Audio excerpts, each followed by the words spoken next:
거의 2000년 전 오늘 우리 구주 예수님께서 죽은 자들 가운데서 부활하셨습니다.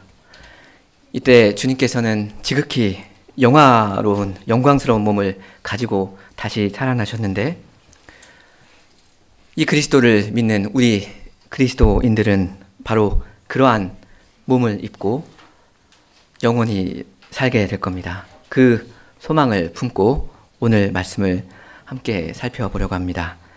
먼저 35절을 제가 읽겠습니다. 35절, 누가 묻기를 죽은 자들이 어떻게 다시 살아나며 어떠한 몸으로 오느냐 하리니. 그 부활의 몸이 어떤 몸인지 궁금해서 몰라서 묻는 거, 그건 뭐 잘못된 게 아닐 겁니다. 근데 바울이 다음 36절에서 어리석은 자여 이렇게 강하게 책망하는 걸 보면, 여기 이 35절의 질문은 의심이 깔려있는 질문입니다.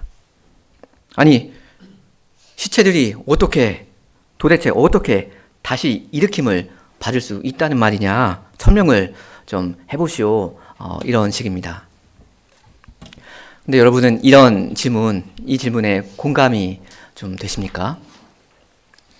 사람이 죽어버렸고 그래서 시체가 되어버렸는데, 진작 다 그 썩어버린 시체가 갑자기 아주 멋진 사람으로 벌떡 일어나가지고 걸어 다니는 거, 이런 영화 같은 일 여러분은 믿겨지십니까?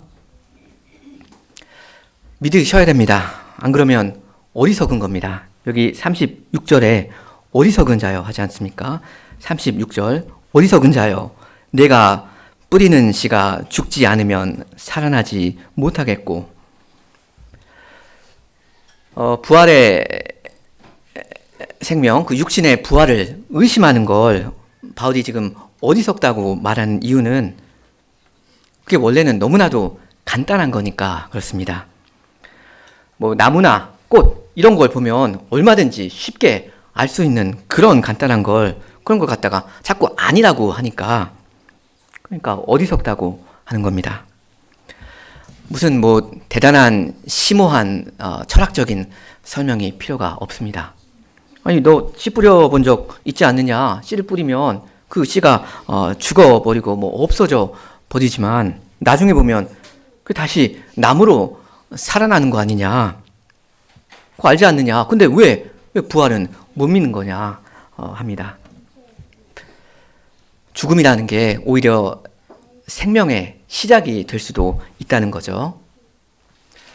37절입니다. 또 내가 뿌리는 것은 장래의 형체를 뿌리는 것이 아니요 다만 밀이나 다른 것의 알맹이 뿐이로되. 그 뿌리는 씨와 그리고 이 자라나는 그 나무, 그건 당연히 똑같은 게 아니라는 말이죠. 참고로 여기 이 형체라는 말, 37절부터 형체라는 말이 몇 번 나오는데, 이건 사실 오늘 본문에 여러 번 나오는 몸이라는 말이랑 똑같은 말입니다. 여하튼 부활의 몸은 그 기존의 몸과 연결되어 있으면서도 엄청난 변화를 겪습니다. 그러면 그 씨가 알아서 스스로 그냥 나무가 되어 가는 겁니까? 알아서 그냥 변신합니까? 38절을 보죠. 하나님이 그 뜻대로 그에게 형체를 주시되 각 종자에게 그 형체를 주시느니라.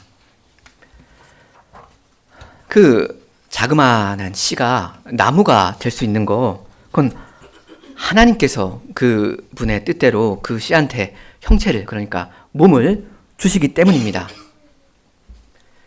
씨는 그 땅에 묻히면 그냥 뭐 가만히 있지 않습니까?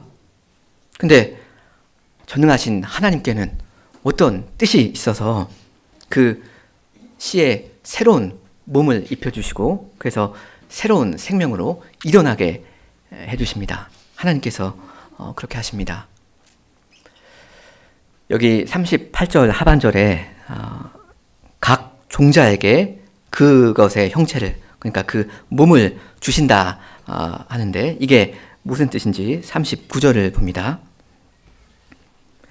육체는 다 같은 육체가 아니니 하나는 사람의 육체요, 하나는 짐승의 육체요, 하나는 새의 육체요, 하나는 물고기의 육체라.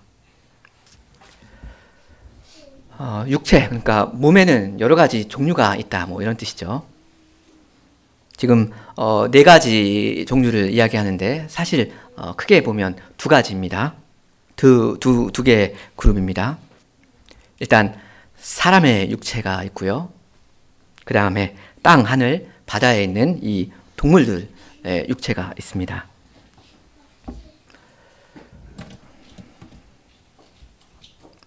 여기 우리 땅바닥, 그리고 공중, 그리고 이 물이라는 그 다양한 환경에 적합한 몸을 하나님께서 다 달리 만드시는 걸 보라는 겁니다. 뭐 물고기, 새, 뭐 걸어다니는 짐승 이런 걸 다 설계하시고 자기의 뜻대로 만드신 분은 하나님이시죠. 아까 38절 말씀처럼 하나님께서 그분의 뜻대로 저에게 형체를 주시는 겁니다. 어려운 내용은 없죠. 그 40절부터 봅니다.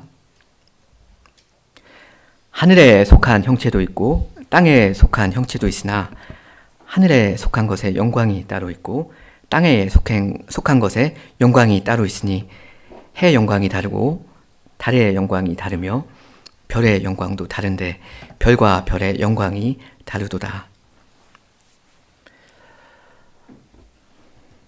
하늘에 속한 몸들이 있는가 하면 땅에 속한 몸들도 있다.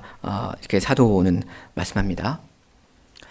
그런데요, 이 41절을 좀 잘 보시면 좋겠습니다. 바울이 지금 말하는 하늘에 속한 것들이 무엇입니까? 하늘에 나는 새들을 지금 이야기합니까?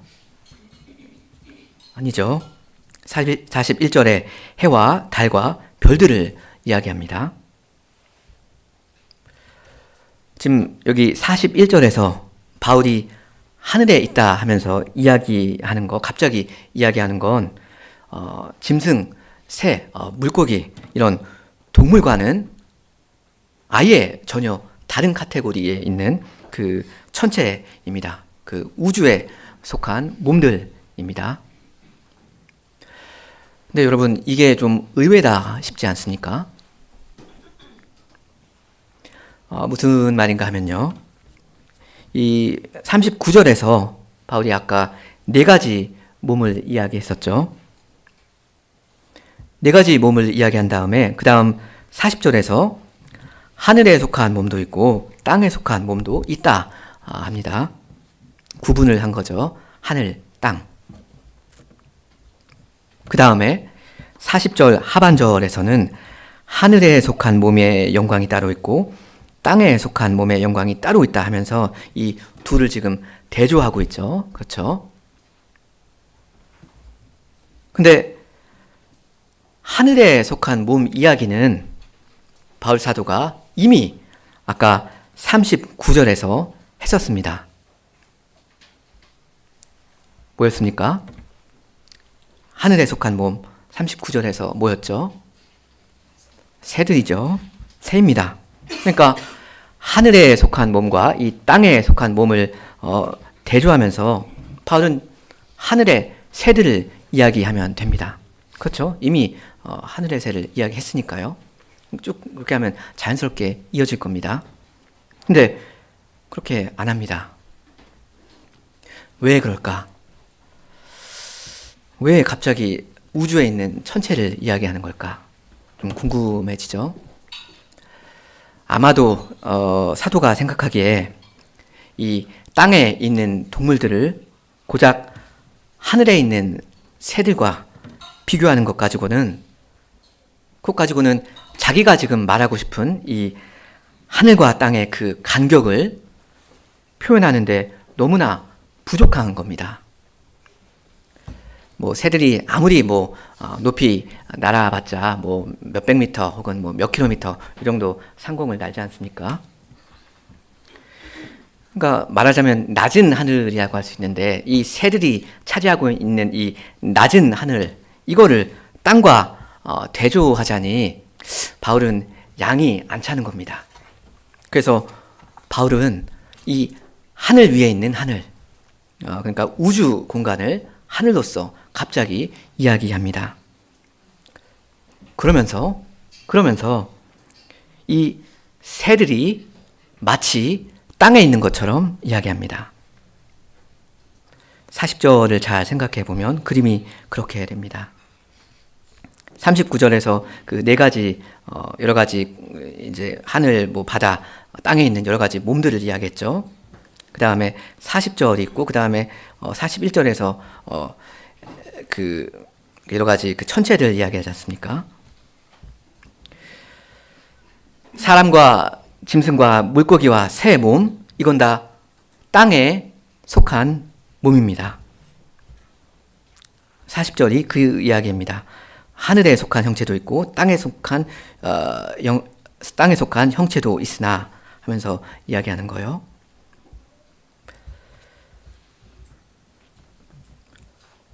해, 달, 별들 이런 것만 하늘에 속한 것처럼 지금 이야기를 합니다. 그러니까 이 새들은 하늘에 속한 그 몸들 리스트에 지금 끼지도 못하고 있습니다. 말하자면 바울이 지금 이 새들의 체면을 아주 지금 구기는 겁니다.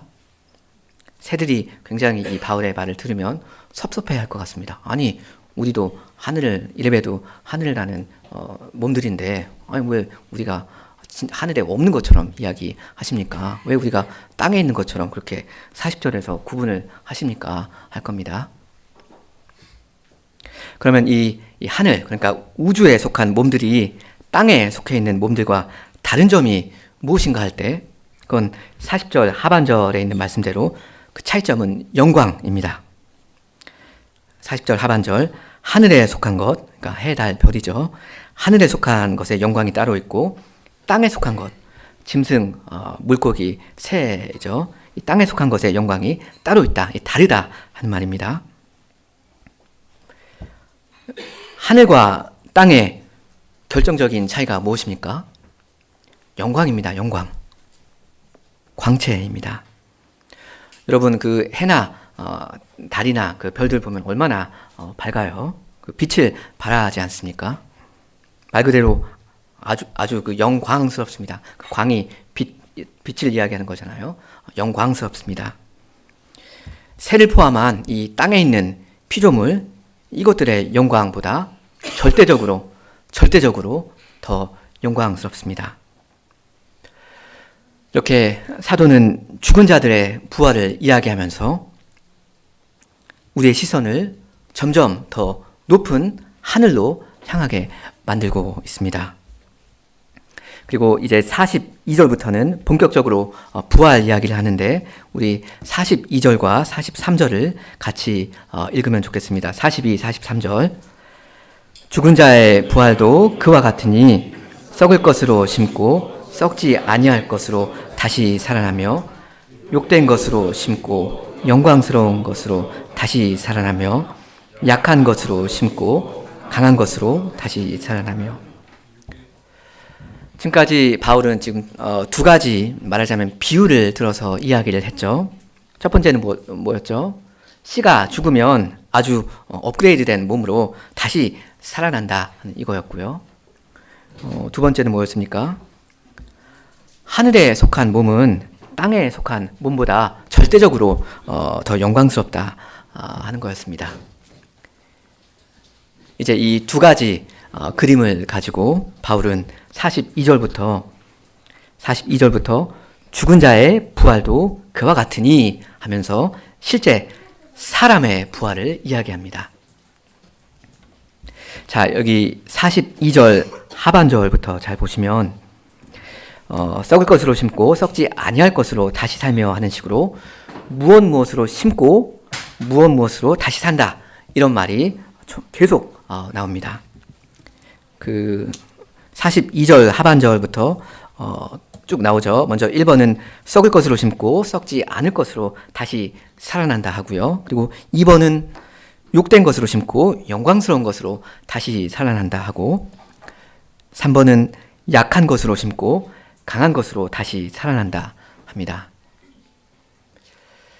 세 가지 대조인데, 이건 조금 업그레이드 되었다 이런 뜻이 아니죠. 버전 1.0이었는데 1.1 되었다, 1.5 되었다 이런 이야기 아닙니다. 완전한 변화입니다. 버전 2.0으로 되었다 이렇게 말해도 부족할 만한 그런 극단적인 변화를 지금 이야기합니다. 극과 극이죠. 아까 사도가 말한 대로 이건 하늘과 땅 차이입니다. 아니, 우주의 그 위치와 이 땅의 위치, 그 간격입니다. 우주와 땅 차이입니다. 여기 세 가지 이 대조가 방금 나왔는데, 이 세 가지 극단적인 대조를 종합해 주는 말이 44절 상반절입니다. 44절을 읽습니다. 육의 몸으로 심고 신령한 몸으로 다시 살아나나니 육의 몸이 있은즉 또 영의 몸이 있느니라. 여러분, 여기 육의 몸이라는 말은요, 지금까지 방금 나온 이 세 가지 몸의 안 좋은 특징들을 종합하고 요약해주는 말입니다. 몸이 썩는다는 거, 욕되다는 거, 그리고 약하다는 거, 이게 다 결국에는 육의 몸의 특징입니다. 이게 중요한데요, 오늘. 이 육의 몸이라 했는데, 여기 육의라는 말이요. 육적이다, 이렇게 말할 수도 있겠습니다. 결국 이 육적이다 하는 말의 핵심이 뭐냐 하면, 그게 결국 신령하다 하는 말의 정반대말이라 하는 겁니다. 그러니까 육의 몸 혹은 육적인 몸은 신령한 몸의 정반대가 되는 몸을 이야기하는 겁니다. 육의 몸, 영의 몸, 이 차이가 있죠. 그렇다면 여기에서 부활의 몸이 신령한 몸이다 혹은 영의 몸이다 할 때 이 신령하다 하는 말은 무슨 뜻입니까? 한마디로 성령적이다 하는 말입니다.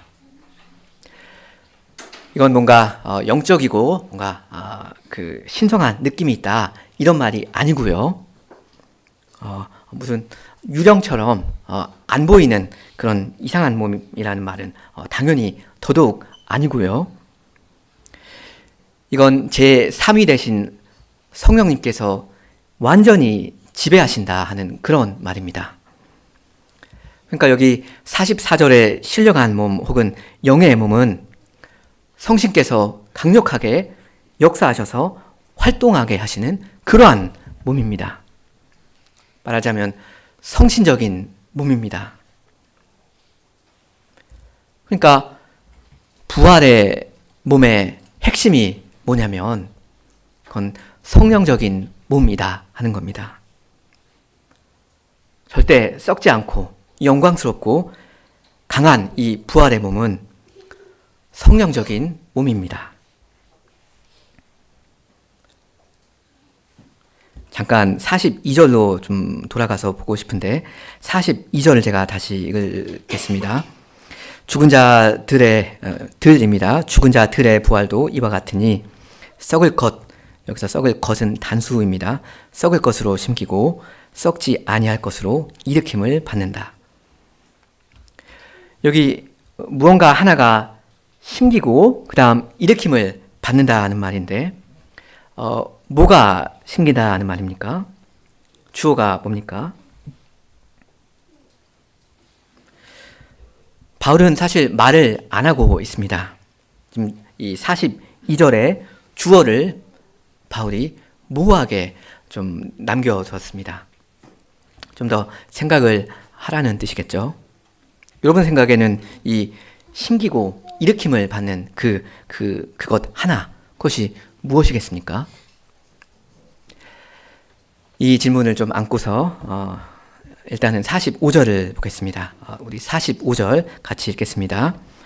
기록된 바 첫사람 아담은 생명이 되었다 함과 같이 마지막 아담은 살려주는 영이 되었나니.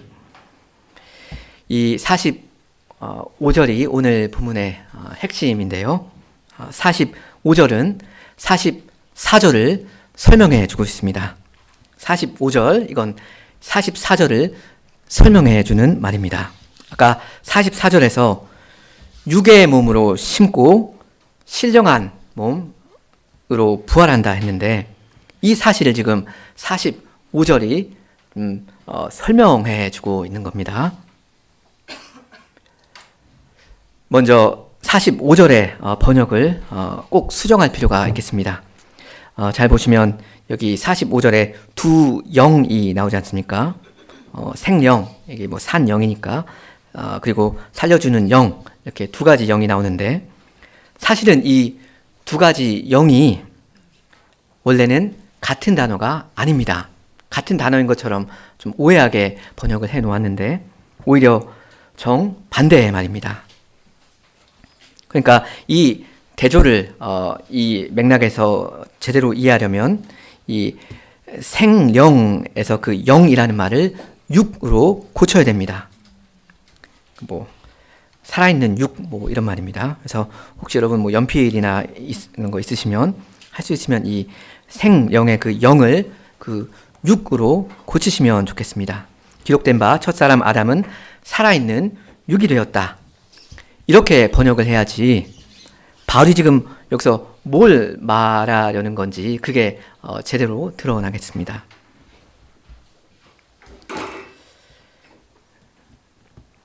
첫사람 아담은 지금 그 육이고요. 그리고 45절 하반절에 살려주는 영, 이건 실제로 그 영입니다. 어떤 영인가 하면 실영, 아까 실영한 몸이라 했잖아요. 실영한 몸이라 했을 때 그 실영한 그 영입니다. 뭐라고 했죠? 성령님이라고 했죠. 아까 44절에 신령하다는 말이 성령적인 거라는 거 제가 말씀드렸죠. 그러면 이 45절, 이게 핵심인데 이걸 정리하면 이렇게 됩니다. 기록된 바 첫사람 아담은 살아있는 육이 되었다 함과 같이 마지막 아담은 살려주는 성령이 되었다. 이게 무슨 말입니까?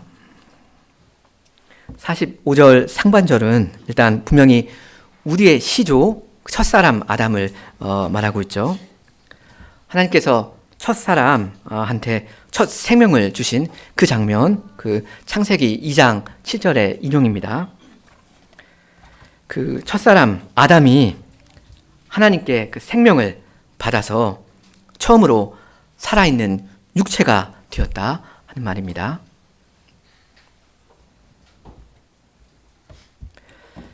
상반절이 아담인데 하반절도 지금 아담입니다. 근데 마지막 아담이라고 했으니까 이 마지막 아담은 누구겠습니까? 당연히 그리스도시죠.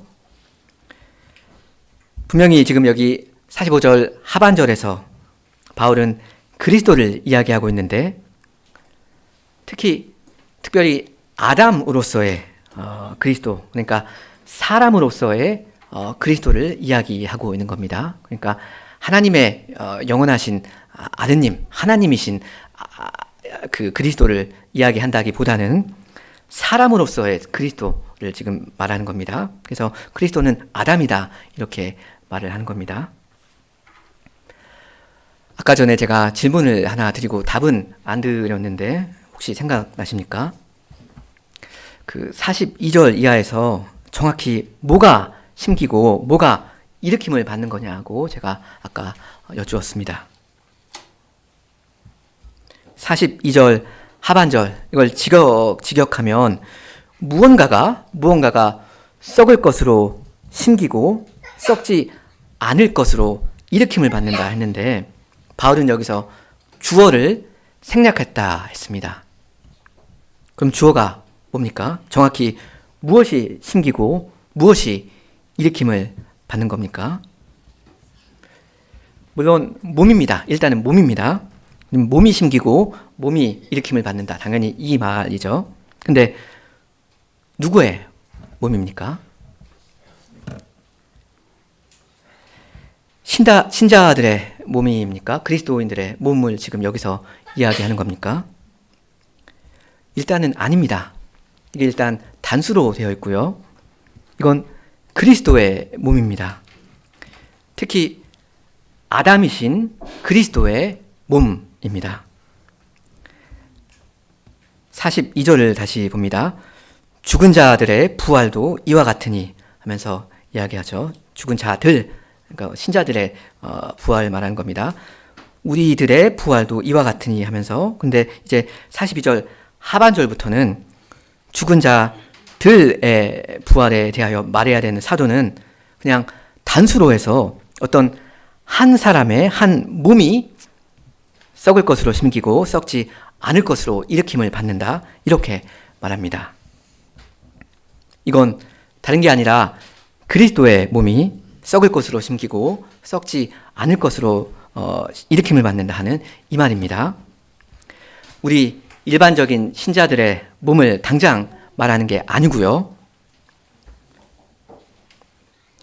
그러니까 마치 그 45절에 그 살려주는 영, 그것이 그냥 일반적인 영이 아니라 성신을 가리키는 것처럼 여기 42절 하반절 이하에서도 일반적인 모든 사람들이 아니라 그리스도 한 분을 제시하면서 그분의 그 한 죽음과 한 부활을 이야기합니다.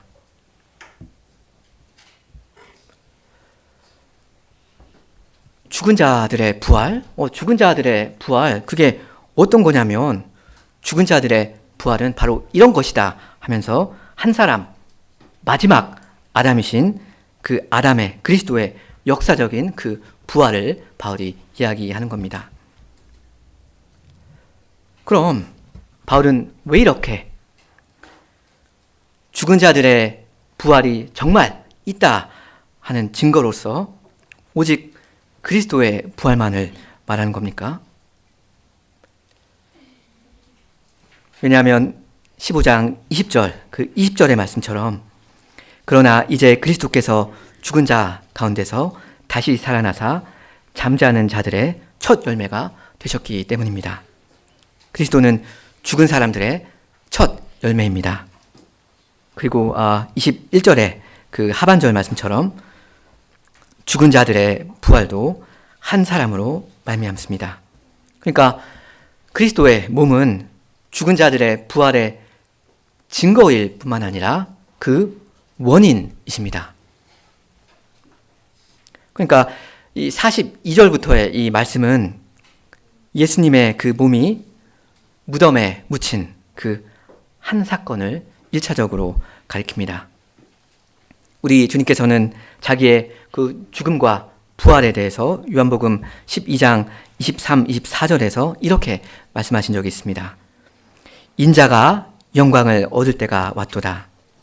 내가 진실로 진실로 너희에게 이르노니 한 알에 밀이 땅에 떨어져 죽지 아니하면 한 알 그대로 있고 죽으면 많은 열매들을 맺는다 하셨습니다. 이렇게 주님은 죽어서 땅에 묻혀버릴 자기의 몸을 밀알이라고 부르셨고, 이 말을 우리 사도는 오늘 본문 이 37절에서 그대로 받아서 밀이나 다른 것에 알갱이를 뿌리는 것으로 죽을 몸을 표현합니다. 이렇게 우리 주님은 아담의 그 죄 때문에 타락한 몸, 그러니까 썩게 되었고 죽게 되었고 욕되게 되었고 약하게 된 이 몸, 그러니까 육의 몸을 입고 태어나셨고 그 육의 몸이 땅에 심겨졌습니다. 그런데 사흔날에 성신의 능력으로 썩지 않을 영광스러운 몸으로 변화되어서 일으킴을 받으셨죠. 이 뭐냐면 육의 몸으로 심기고 성령적인 몸으로 다시 사신 겁니다. 그 44절 하반절의 말씀, 육의 몸이 있다면 또한 영의 몸도 있다 하는 이 말씀도 1차적으로는 그리스도의 몸을 가리키는 것으로 보아야 됩니다. 육의 몸이 있다면 또한 영의 몸이 있다는 그 증거가 바로 예수님의 몸입니다. 그걸 45절이 말해줍니다. 45절, 기록된 바 첫사람 아담은 살아있는 육이 되었다 함과 같이 마지막 아담은 살려주는 성령이 되었다. 여기 두 아담이 나오죠. 첫사람 아담 그리고 마지막 아담입니다. 두 사람의 몸, 그러니까 두 아담의 몸, 두 사람의 몸 이야기를 하는 겁니다. 그런데 이 두 아담의 몸이 한 사람 그리스도의 한 몸에서 나타났습니다. 살아있는 육이 된 첫사람 아담과 그리고 살려주는 성령이 된 마지막 아담이 그리스도의 그 한 몸에서 차례대로 나타난 겁니다. 어떻게 그렇게 됐습니까? 이 44절 말씀 그대로입니다. 예수님의 몸이 육의 몸으로 심기고 성령적인 몸으로 일으킴을 받으셨으니까, 그러니까 육의 몸이 있다면 성령적인 몸도 있는 겁니다. 예수님의 그 한 몸이 육의 몸으로 심기고 성령적인 몸으로 일으킴을 받으셨으니까, 그러니까 육의 몸이 있다면 성령적인 몸도 있다 하는 이 말이 성립이 되는 겁니다. 그리고 그뿐만 아니라 그 부활의 첫 열매 되신 그리스도께서 마지막 아담으로서 우리를 살려주시는 성령이 되신 겁니다. 그런데 45절 말씀에 뭔가 큰 문제가 하나 있습니다. 제가 지금까지 드린 설명 제대로 이해하셨다면 이 45절 보고 머리를 여러분 극적이고 이거 뭐지? 하면서 그러셔야 하는데 혹시 눈치채셨습니까? 문제가 뭐냐면 여기 45절에 기록된 바 첫사람 아담은 살아있는 육이 되었다 하는 이 창세기 2장의 인용이 분명히 아담이 처음 창조되었을 때 그 당시의 이야기라는 사실입니다. 이게 지금 문제입니다. 첫사람 아담은 산 육이 되었다 하는 이 말이 분명히 아담이 타락한 후의 이야기가 아니라 처음에 선하게 창조되었을 때 그때 이야기인데, 왜 바울 사도는 지금 이 45절에서 산 육을 이렇게 부정적으로 보는 건가 하는 겁니다. 조금 더 설명이 필요할 것 같은데 무슨 말인가 하면요, 아담을 살아있는 육이라고 부른 바울이 그 육의 혹은 뭐 육적인 그 형용사, 그걸 우리 본문에서 긍정적으로 쓰고 있습니까? 아니면 부정적으로 쓰고 있습니까? 굉장히 부정적으로 쓰고 있지 않습니까? 육이라는 건 어찌됐든 나쁜 겁니다. 육의, 육적인 그 말은 한마디로 타락의 결과를 가리키는 그 말이지 않습니까? 이 맥락에서 썩을 거, 욕된 거, 약한 거, 이런 거요.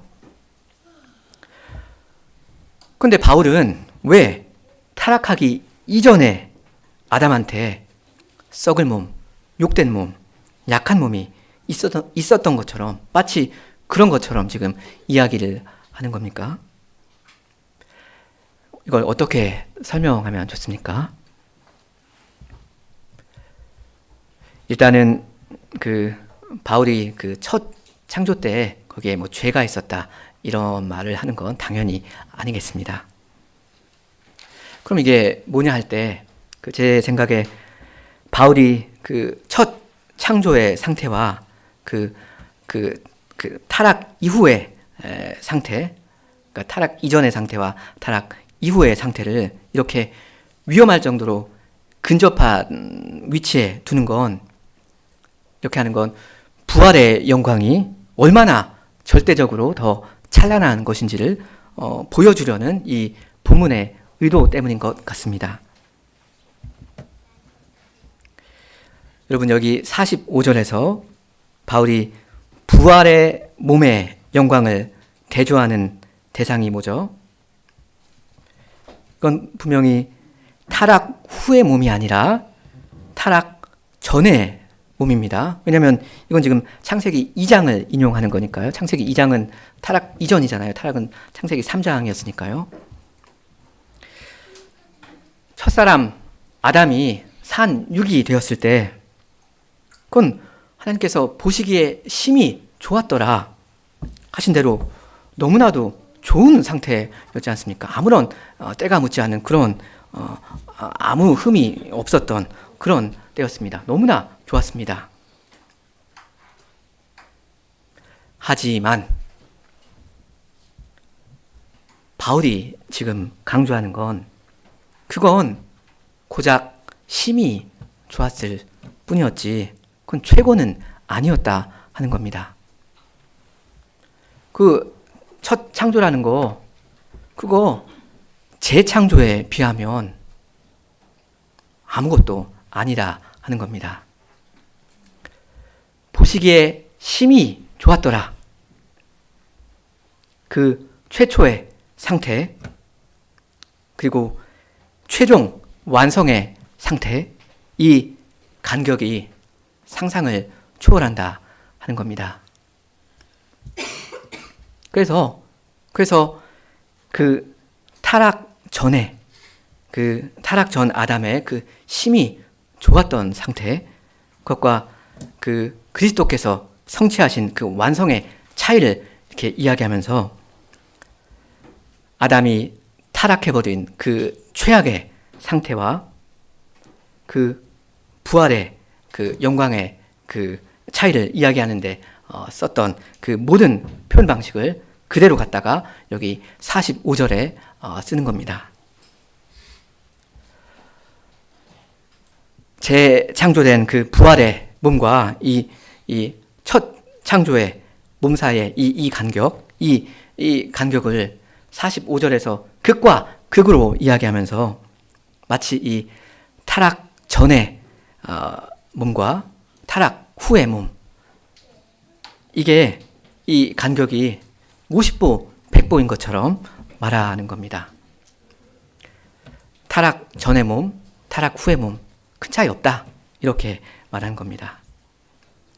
물론 당연히 이 타락 전의 몸과 타락 후의 몸의 차이, 이건 실로 엄청난 것 아닙니까? 이거 우리의 비참함, 그 죄인의 비참함 아닙니까? 그렇지만 이 부활의 몸, 이 부활의 몸의 영광스러움을 한 그림에 넣자니 자연스럽게 줌 아웃이 되면서 이 타락 전 그리고 타락 후의 이 차이가 점점 좁아지고 흐릿해지는 겁니다. 타락 전의 몸 그리고 타락 후의 몸, 이 차이가 작지 않은데 이거를 그 영광의 몸과 같이, 요 세 가지 포인트를 영광의 몸과 같이 비교해서 이야기하자면 이렇게 하는 게 아니라 이 간격이 굉장히 아무것도 아닌 것처럼 줌 아웃해서 봐야지 이 세 점을 동시에 볼 수가 있으니까요. 이것과 이것이 별 차이가 없는 것처럼 되는 겁니다. 그러니까 바울이 지금 아주 작정하고 일부러 타락 전 아담의 그 체면을 구기는 겁니다. 타락 전에 아담이 이 말씀을 들었다면 굉장히 섭섭해 했을 겁니다. 아니, 난 이래봬도 난 타락하지도 않은 그 아무런 흠이 없는 그 몸인데 왜 내가 이렇게 별것 아닌 것처럼 그렇게 나를 이렇게 부정적으로 이야기하시냐, 이럴 겁니다. 그렇지만 사실 그 타락 전 아담의 영광은 그 부활하신 그리스도의 영광과 비교할 때 그건 태양 앞에 있는 LED 전구 같은 겁니다. 어두컴컴한 그런 타락의 현실에서 그 아담의 그 타락 전 그 몸 그걸 보자면 아 밝다, LED 전구 참 밝고 좋네 하겠지만 그리스도의 그 부활의 영광 그 광채와 비교를 하면 이건 아무것도 아닌 겁니다. 그러니까 아담의 그 타락 이전의 그 영광 그건 명암도 못 내미는 겁니다. 아까 처음에 말씀드렸던 거 혹시 기억나십니까? 원래 그 동물이 사는 이 땅과 이 새가 날아다니는 이 하늘의 차이 이거 작지 않단 말입니다. 몇백 미터 되고 혹은 몇 킬로미터 되니까요. 작은 차이 아니에요. 좋아요. 근데 아까 바울은 이 하늘과 땅의 차이를 이야기하는데 만족을 못했습니다. 그랬죠? 그 대신에 무엇을 이야기했죠? 갑자기 우주와 땅 차이를 이야기하면서 이 새가 날아다니는 이 하늘을 그냥 땅 안에다가 포함시켜 버렸습니다. 땅에는 동물만 있는 게 아니라 땅에는 동물과 새가 있다. 근데 하늘에는 행성들, 이런 천체들이 있다. 이런 몸들이 있다 했습니다. 땅에 속해 있는 몸들, 그러니까 동물, 일반 짐승뿐만 아니라 새들의 영광은 우주에 속한 이 몸들, 이 해 밝잖아요. 별 밝지 않습니까? 이 영광과 절대적인 차이가 난다. 이렇게 말했습니다. 땅에 있는 짐승의 영광, 그리고 하늘에 있는 새의 영광, 이렇게 대조 안 했었죠. 짐승과 새, 이거를 그냥 같은 하위에 그 볼품없는 시시한 그 영광 그룹에 넣어버리고 하늘에 속한 자의 영광이 따로 있고 땅에 속한 자의 영광이 따로 있다. 이랬습니다. 무슨 말입니까? 이 모든 게 결국에는 그 아담과 그리스도의 차이죠. 아담, 이 사람이 창조시의 그 아름다운 상태에서 그냥 무한대로 떨어져 버렸지만 우리가 보기엔 참 그렇지만 그리스도께서는 아담이 떨어진 그만큼 요만큼 떨어졌으니까 요만큼 회복시키는 그런 기존 위치로 겨우 회복시킨 게 아니라는 겁니다. 그렇다고 해서 창조시의 상태에서 아담이 떨어진 만큼 요만큼 떨어졌으니까 요만큼 올라간다. 이런 정도도 아닙니다. 그리스도께서 얻으신 그 성신적인 몸의 영광은 이런 차이, 이런 상대적인 차이를 거부합니다. 그러니까 여러분은 아담이 타락하기 이전에 그 에덴 동산을 그리워하거나 사모하는 그 오류를 절대 범하지 않으셔야 하겠습니다. 보시기에 심히 좋았더라 하신 그 상태로 우리가 돌아갈 수만 있다면 그럼 얼마나 좋을까? 이렇게 하지 마시라는 말입니다. 높이 되신 그리스도를 여러분 보시고 그리스도를 믿으십시오. 그리스도께서 최고를 이루셨는데, 최상을 이루셨는데 왜 고작 심히 좋았던 그 정도의 만족을 우리가 하겠습니까? 새 하늘과 새 땅을 주시겠다는데 왜 우리가 옛 하늘과 옛 땅을 그리워하겠습니까? 우리 그리스도인들은 과거를 자꾸 뒤돌아보는 그런 사람들은 아니지 않습니까? 우리는 미래를 사모하고 소망하는 사람들입니다. 그 소망으로 오늘을 살아가는, 믿음으로 살아가는 그런 사람들이 우리 그리스도인이지 않습니까? 오늘 오전 본문은 결국 35절의 말로 시작했었는데 35절을 우리 같이 한번 다시 읽어보겠습니다. 35절. 누가 묻기를 죽은 자들이 어떻게 살아나며 어떠한 몸으로 오느냐 하리니.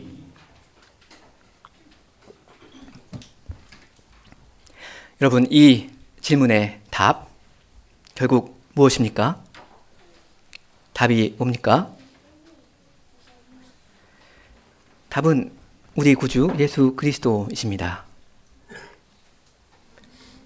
여러분, 그리스도를 믿고 그리스도를 항상 바라보시기 바랍니다. 하나의 밀알이 땅에 떨어졌고 죽었습니다. 근데 그것이 끝이 아니었고 그 한 밀알이 이제는 많은 열매를 맺게 되었습니다. 우리의 이 썩을 몸이 혹시는 땅에 심긴다 하더라도 우리에게는 영광스러운 소망이 있습니다. 이 하늘의 소망이 살아있는 여러분은 이 소망으로 살아가셔야 하겠습니다. 그 소망으로 오늘을 사셔야 하겠습니다. 살려주시는 성신 그리스도를 여러분 의지해서 그 부활의 새 생명으로 매일매일을 힘있게 살아가시기 바랍니다. 우리 함께 기도하시겠습니다.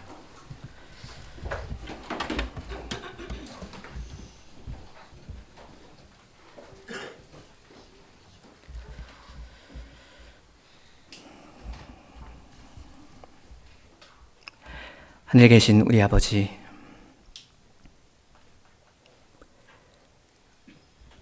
아담과 함께 범죄하고 아담 안에서 함께 타락한 저희들에게 아담의 그 본 모습을 회복시켜 주시는 것을 약속하신 것이 아니라 그리스도께서 이루신 지금 입고 계신 그 영광스러운 부활의 몸을 주시겠다 약속해 주시오니 하나님의 그 사랑과 지혜와 능력이 무한하옵니다. 저희에게 살아있는 소망을 주시며 그리스도를 바라보게 하시오니 우리의 첫 열매 되신 그리스도 안에서 저희가 오늘 살아갈 힘을 얻사옵니다. 주님, 저희에게 이 그리스도를 더욱 깨우쳐 주시고 이 그리스도를 믿는 믿음을 더욱 주시기를 원하옵니다. 그러므로 이 어두운 세상을 살아가는 우리가 하늘의 소망을 가진 그리스도인으로서 그 부활의 새 생명으로 오늘 하루를 살아갈 수 있도록 하여 주시옵소서. 예수님의 이름으로 기도합니다. 아멘.